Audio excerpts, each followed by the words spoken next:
It's never quite clear if there are 12 people in the new comedy Cheaper by the Dozen. There's such chaos in the house, you just have to go with the math. What brings them together, of course, is a couple of divorces and a blended family that lets stars Zach Braff and Gabrielle Union deal with meddling exes, nosy neighbors, and teenage angst. He plays an entrepreneur of sorts who thinks a breakfast all-day restaurant is a brilliantly original idea. The kids all work at the place, and in the first of many random events, he decides to market his unique sauce. Its success lets the family move into a bigger house in a swankier suburb, but the neighbors don't take kindly to a house full of kids and 2 dogs named for Barack Obama and Joe Biden.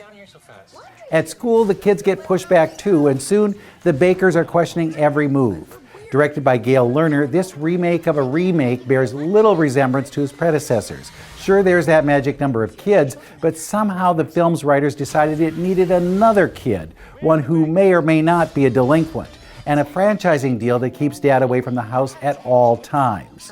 Instead of a story, you get lots of chaos. Kids scream, kids run, kids interrupt. There are problems there too, but no one lights long enough to make an impact. The focus is on selling the sauce and somehow realizing that more money isn't the solution to anything. Now, Braff gets a couple of laughs when he goes to a pitch meeting wearing his kids' clothes and an oversized pair of Nikes, but everyone else is just an accessory. Even Union doesn't have much of a story outside of the shade she gets at the country club.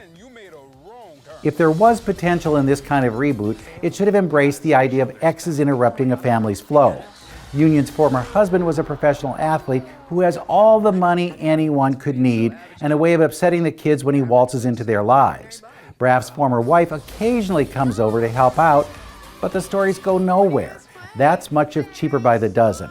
It buys storylines in bulk, but it doesn't take any of them off the shelf. What Lerner and Company try to sell is the more the merrier concept.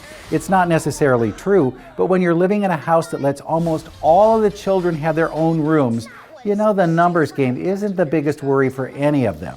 Watch this with your favorite kids and you'll definitely agree less is more. With your movies in a minute, I'm Bruce Miller.